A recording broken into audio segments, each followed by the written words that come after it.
Listo, ya tenemos dibujado el circuito, tenemos este circuito y vamos a pasar, ahí hice un pequeño ajuste en la resistencia, le puse 550 ohmios y vamos a pasar entonces a ver cómo describimos una ecuación diferencial que nos permita conocer el comportamiento de los elementos en el circuito y de la respuesta del circuito ante el estímulo que tenemos de 10 voltios de una fuente de voltaje con 10 voltios de amplitud, es decir, una fuente sinusoidal cuya amplitud va a ser 10 voltios. Tenemos una capacitancia de 50 microfaradios, tenemos el inductor de 10 microhenries, tenemos la resistencia de 550 ohms. Entonces, vamos a mirar cómo describimos este circuito. Lo primero es, el capacitor sabemos que está descrito por una carga que se almacena en sus placas y esa carga es proporcional al voltaje en el capacitor. Si yo derivo en el tiempo, voy a obtener esta ecuación, que la corriente en el capacitor es proporcional a la primera derivada del voltaje en el capacitor con respecto al tiempo. En el caso del inductor, el inductor genera una fuerza electromotriz dependiendo de cómo varíe la corriente que circula por él. De esa forma, el voltaje en el inductor es la derivada de la corriente con respecto al tiempo por una constante de proporcionalidad que llamamos inductancia. En este caso son 10 microhenries. Miren que si yo reemplazo la corriente de acá en este valor, dado que tengo un circuito RLC serie, lo cual significa que la corriente que circula por todos los elementos es la misma corriente. Entonces, obtendría una ecuación del voltaje en el inductor en términos del voltaje en el capacitor. Al aplicar la ley de Kirchhoff para la suma de voltajes en una malla, yo tengo que el voltaje de la fuente, es decir, la energía que suministra esta fuente, el voltaje que suministra esta fuente, bueno, hay que tener en cuenta, ¿no?, que el voltaje es energía por unidad de carga. Ese voltaje es repartido entre el capacitor, el inductor y la resistencia. De esta forma, el voltaje en el capacitor es igual a la caída de tensión en la resistencia, en la inductancia y en la capacitancia. Con esto procedemos nosotros a escribir la ecuación diferencial. Simplemente reemplazamos el valor de la corriente en la ley de Ohm para que describa la resistencia. Para el caso del inductor, la ecuación que encontramos en términos del voltaje del capacitor y el voltaje del capacitor. Si reordenamos términos, encontramos esta ecuación que ya es mucho más parecida a algo que conocemos. Haciendo unos pequeños cambios de variables, yo defino este parámetro 2 beta y omega sub 0 cuadrado y reemplazo en las ecuaciones de arriba. Miren lo que obtengo. Enseguida obtengo una ecuación muy conocida. Esta ecuación ya la hemos estudiado, es una ecuación que nos describe un movimiento amortiguado donde esta beta es una constante de amortiguamiento y esta omega sub 0 una frecuencia natural.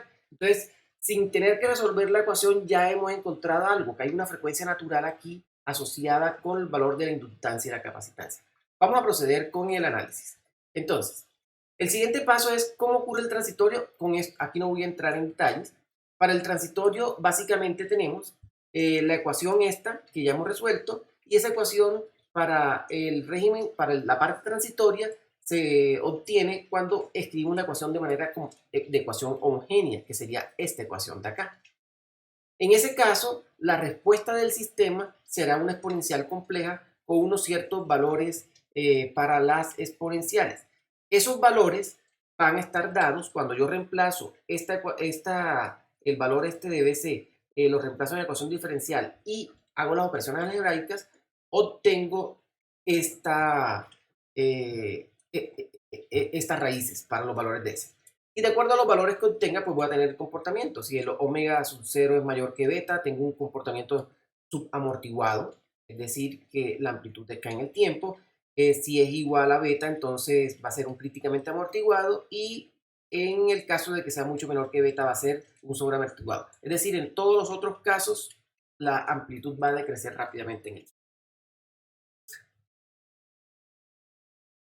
Esto está bien.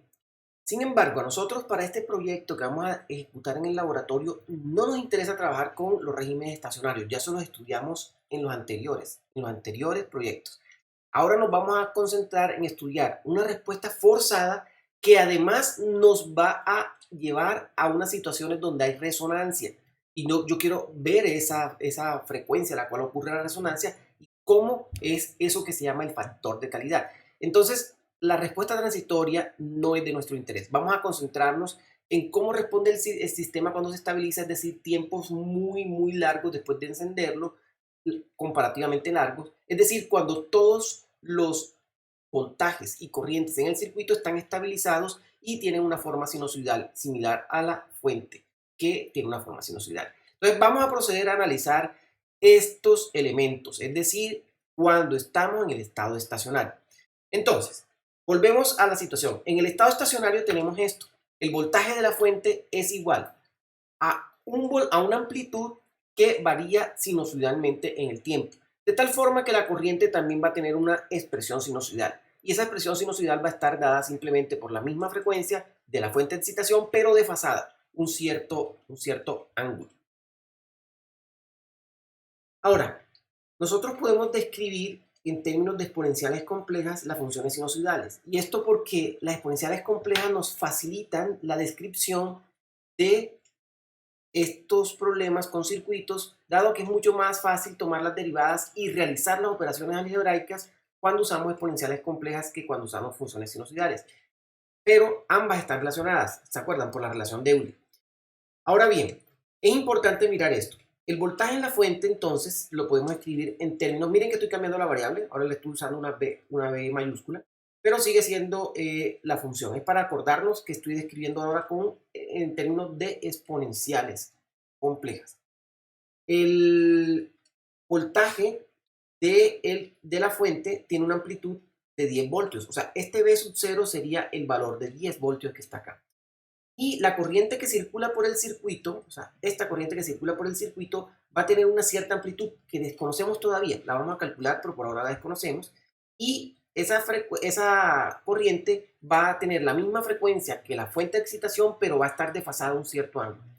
Si yo tomo la amplitud del voltaje en la fuente y la amplitud de la corriente en el circuito, los divido y lo multiplico por una exponencial compleja que tiene el ángulo de desfase,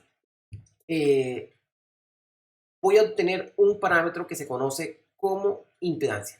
La impedancia es un concepto muy importante porque nos permite describir circuitos complejos y simples de una manera más sencilla que si hacemos un uso de solo ecuaciones diferenciales. Sin embargo, el método de variable compleja basado en impedancia no lo voy a usar en esta descripción. Bueno, sigamos. Ahora bien, nos interesa a nosotros porque la ecuación está escrita en términos del voltaje del capacitor. Nosotros tenemos que expresar todo en términos del voltaje del capacitor. Entonces, si lo expresamos, el voltaje del capacitor también va a ser una cierta amplitud de voltaje en el capacitor por la exponencial compleja que va a tener la misma frecuencia y el desfase dado por la corriente. Es decir, el desfase que está entre el voltaje y la corriente. Ahora bien, nosotros con esto ya podemos obtener la primera y segunda derivada del voltaje en el capacitor y reemplazarlo en nuestra ecuación diferencial. Al hacer esto, nosotros obtenemos esta primera ecuación. Para poder convertir esto en una ecuación algebraica, vamos a reemplazar los valores que tenemos aquí de la exponencial compleja en esta y obtenemos esta ecuación. Con lo cual, factorizando, podemos descartar la parte que depende del tiempo y tenemos una ecuación algebraica sencilla, que sería esta ecuación. Con esta ecuación ya nosotros podemos obtener la respuesta del sistema, es decir, de este circuito RLC. Para hacer esto, pues simplemente nosotros nos centramos en las dos partes, la parte real y la parte imaginaria. Y tenemos estas dos ecuaciones. Con la parte imaginaria nosotros podemos obtener la ecuación que nos describe la relación para encontrar el ángulo de desfase. Y después de eso podemos nosotros encontrar el valor de voltaje en el capacitor. Entonces, aquí tenemos simplemente de la parte imaginaria, nosotros podemos obtener la tangente del ángulo de fase y de allí tenemos una ecuación muy importante. Porque miren que aquí abajo, cuando este valor es 0, la tangente, el ángulo de fase que está aquí, va a ser un ángulo de pi medios de 90 grados. Y si el ángulo es de 90 grados, entonces hay una cosa muy importante, y es que como la corriente que yo tengo en el circuito está dada por la derivada del voltaje en el capacitor multiplicada por la capacitancia, entonces miren, como yo al derivar el voltaje en el capacitor voy a obtener una función exponencial compleja que va a tener este mismo ángulo, y al comparar esa función con la función que tenemos de excitación, que es una función sinusoidal, al yo derivar una función sinusoidal obtengo un coseno. Y un coseno desfasado 90 grados es un seno. Es decir, que esta condición hace que yo observe la señal de corriente y de voltaje en fase. Más adelante, en un minuto, unos pocos segundos, les muestro un poco de una forma más sencilla esto mismo. Ahora bien, si yo despejo de la parte real la amplitud del voltaje en el capacitor, encuentro esta relación para el voltaje en el capacitor. Y nuevamente, tomando la definición de la corriente, yo puedo obtener la amplitud del voltaje de la corriente, perdón, en el circuito. Ok, vamos a proceder a mirar estas gráficas. Pero para mirar estas gráficas les preparé un Jupyter Notebook, el cual ya pasamos a observar.